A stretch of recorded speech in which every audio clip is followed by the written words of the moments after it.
Salut les amis, quand vous allez écouter cette petite vidéo que je vais mettre ici, vous allez comprendre pourquoi je vous dis tout le temps que quand l'Occident ou les Occidentaux ou l'élite comprador, corrompue, méchant, satanique, occidentale, vous dit que telle personne est mauvaise, c'est une personne dangereuse, c'est un dictateur, c'est un ceci, sachez que cette personne commence à ne pas protéger les intérêts.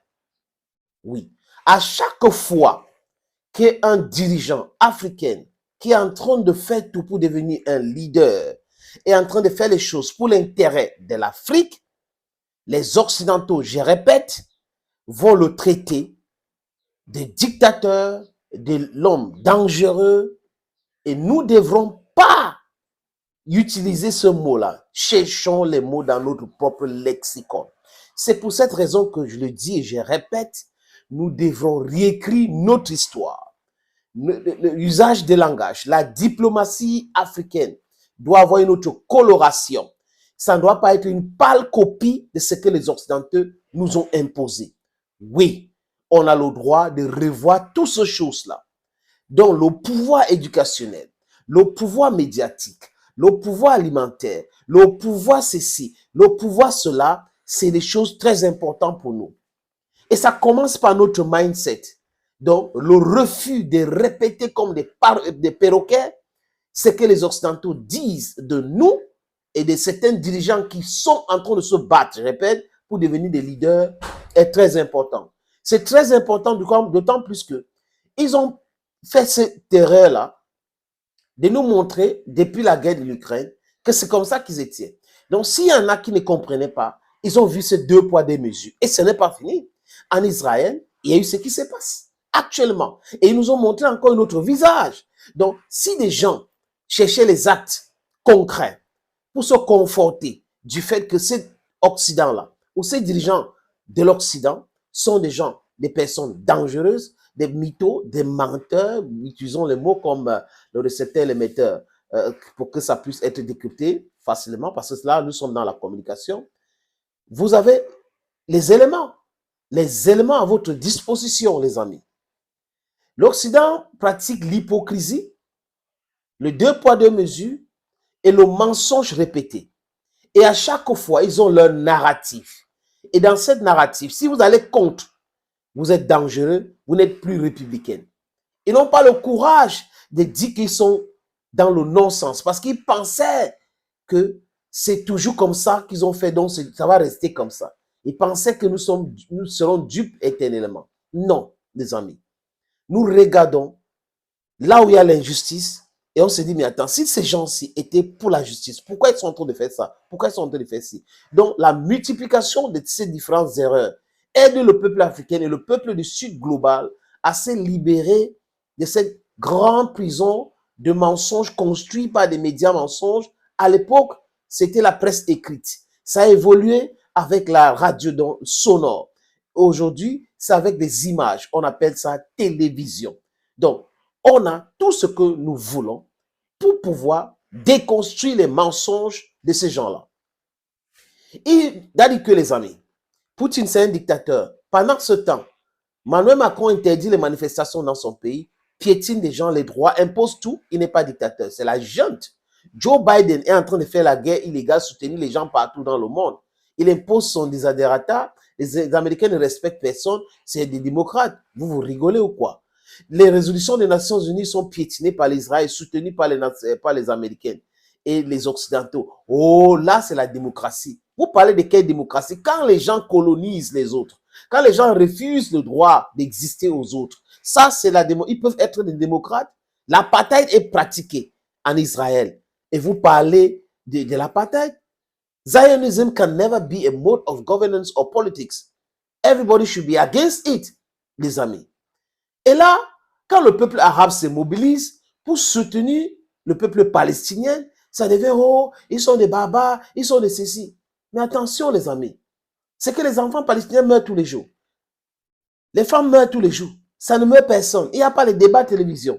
Il n'y a pas cette tournée générale. Il n'y a pas les éditions spéciales. Non, personne n'organise. Parce qu'ils ne sont pas humains. Regardez en Afrique du Sud ce qui s'est passé. La France, l'Union européenne ou les Européens soutenaient le gouvernement de l'apartheid de l'Afrique du Sud. Les Américains ont soutenu le gouvernement de l'apartheid de l'Afrique du Sud. La Russie était contre, la Chine était contre, les pays africains se battaient pour la libération du peuple noir de l'Afrique du Sud. Et ce sont ces gens-là qui vont nous donner des leçons. Ces gens qui ont toujours soutenu la barbarie. They have always supported barbarism. They have always supported injustice. They have always supported the fact that we should be maintained in the darkness, in total obscurity. And then you tell us these are people we should believe in, count on. Hein? Les amis, répétez après moi les chantages, on en a assez. Les chantages, on en a assez. En commentaire, les chantages, on en a assez. Nous sommes aujourd'hui lucides et nous sommes un peuple juste, un peuple de justice. Les mots ont sens. Les amis, ils ont donné tous les noms d'oiseaux à Idi Amin Dada à l'époque où il était président. À cette époque-là, il y avait la réalité. Et les réalités étaient tout autre chose comme aujourd'hui. Donc, ce n'était pas la même chose. Mais Idi Amin Dada peut avoir des choses qu'il a fait qui étaient mauvaises. Des mauvaises choses, les amis. Mais seulement sa lucidité dans ce discours me pousse à penser que les Occidentaux l'ont peint comme un méchant uniquement parce que il avait un degré de sagacité. Et ça les gênait de voir un dirigeant africain qui lui disait la vérité en face. Raison pour laquelle il a été accueilli en Arabie Saoudite. Commence à comprendre aujourd'hui pourquoi quand Museveni et ses amis sont venus le chasser au pouvoir avec l'aide de l'Occident, il est allé en Arabie Saoudite et accueilli là-bas. Il a fait ce discours où j'ai pris quelques secondes très importants pour vous. Les amis, on écoute.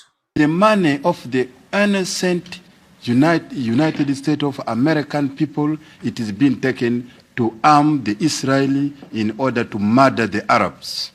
And you cannot keep the Palestinians, who are the owner of the lands, to be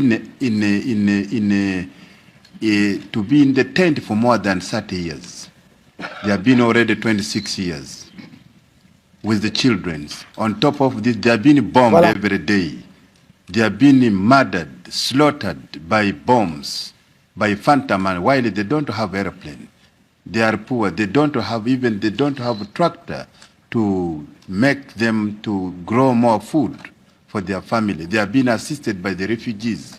And we don't want this state. Today, in most modern world, we wanted to see that instead of buying phantom jets and even the reason why today I could read the paper yesterday that this New York City, I think the governor went to the president of the United States because there is a bankrupt in the New York, and because the money of the innocent United States of American people, it is being taken to arm the Israeli in order to murder the Arabs.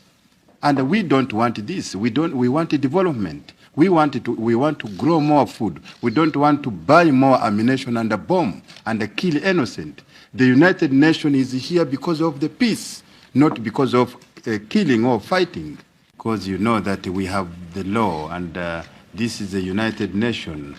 When the resolution is passed that you should withdraw from Arab-occupied territory, I think the resolution, I remember, is 242, but they refused completely. And what the power has the United Nations? Are we trusting United Nations organization or not?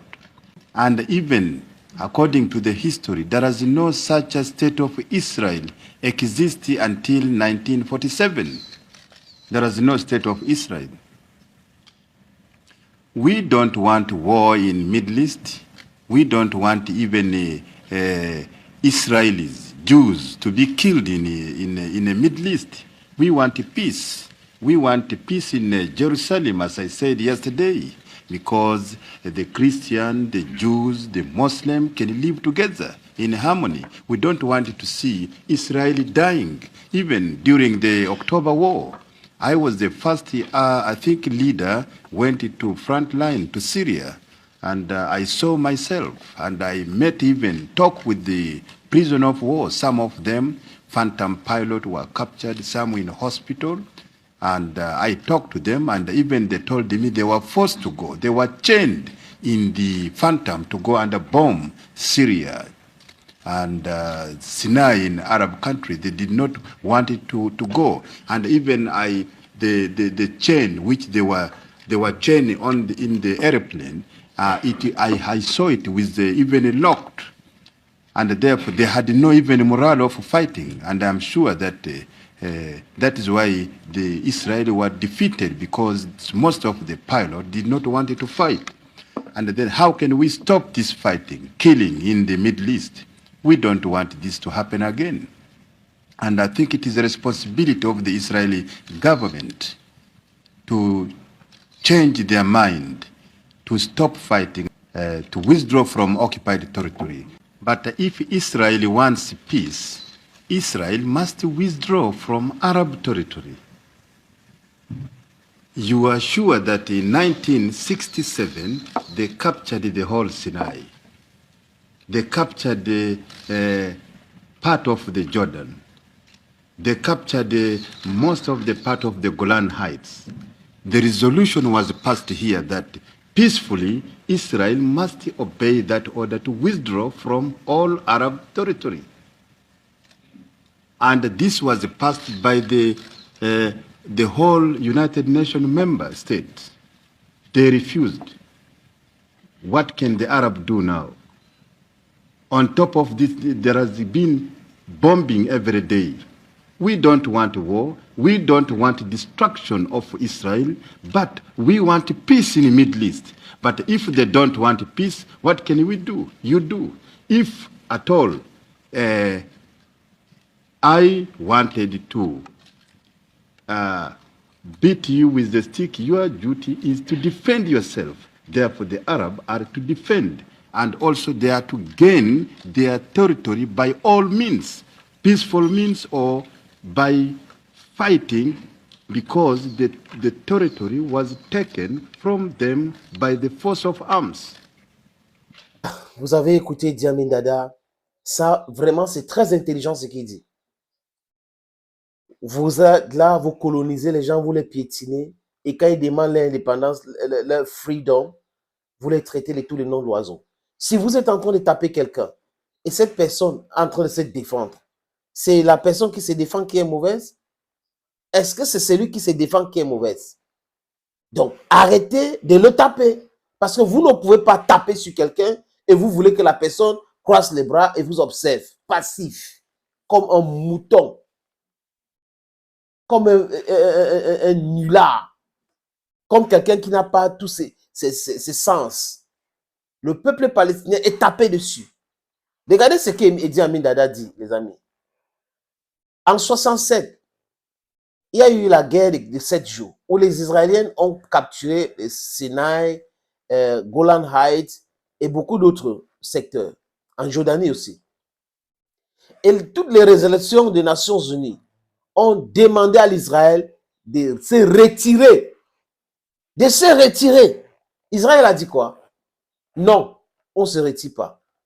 Ils sont restés à Golan Heights, ils sont restés dans toutes ces différentes zones capturées. Pour faire quoi, les amis? Pour continuer à frapper les Palestiniens et à frapper les alliés des Palestiniens avec l'aide des Américains qui s'imposent, qui imposent tout à tout le monde. Et vous pensez que c'est juste? Est-ce que c'est ça la justice? Et à partir de là, les Occidentaux ont commencé à tout faire pour descendre Idi Amin Dada. Parce qu'il avait osé parler fort et très fort. Et aujourd'hui, le monde entier doit parler fort et très fort. Le paradigme a changé, les réalités ont changé. Les gens ne peuvent pas continuer à cautionner la colonisation, l'apartheid. Ça n'a pas de sens. Ce n'est pas important. Si nous voulons la justice, soyons justes avec nous-mêmes. L'État Israël doit exister. Idem pour l'État palestinien, dont la création a été actée en 1948 par une résolution des Nations Unies. Ces gens-là qui nous parlent de droit international, des règles établies, de bon sens, de la justice à longueur de journée, alors qu'ils sont de menteurs, doivent nous montrer le contraire aujourd'hui. Idi Amin Dada avait été traité de tous les noms de l'oiseau anthropophagie, ceci, il faisait ceci, juste parce que il a combattu l'exploitation des Ougandais par l'impérialisme. L'économie était contrôlée par les Indo-Pakistanais, les Britanniques, et il a mis de l'ordre là-dedans. C'est qu'ils ne peuvent pas accepter dans leur pays. Ils voulaient que les Africains subissent cela. Et il a dit la vérité sur le conflit israélo-palestinien. Et on a commencé, dictateur, ceci, il n'est pas bon, c'est un anthropophage. L'anthropophagie a été créée par qui? Allez-vous comprendre. Et tout ça là. Oui, c'est comme ça qu'ils sont. Donc, faites gaffe, attention à nous. Choisissons nos mots selon nos réalités. Ne copiez pas systématiquement ce que disent les Occidentaux parce que leurs médias c'est un élément principal de mensonge. Ils véhiculent le mensonge à longueur de journée et à force de répéter ces mensonges-là, ils pensent que ça va se transformer en réalité. Que non, on a compris, les commentaires doivent être lucides sur les différentes plateformes. Il faut qu'on les démontre qu'ils sont dans le non-sens, comme toujours. Thank you, friends, for watching this other video on this platform. Stay blessed and bye-bye for now.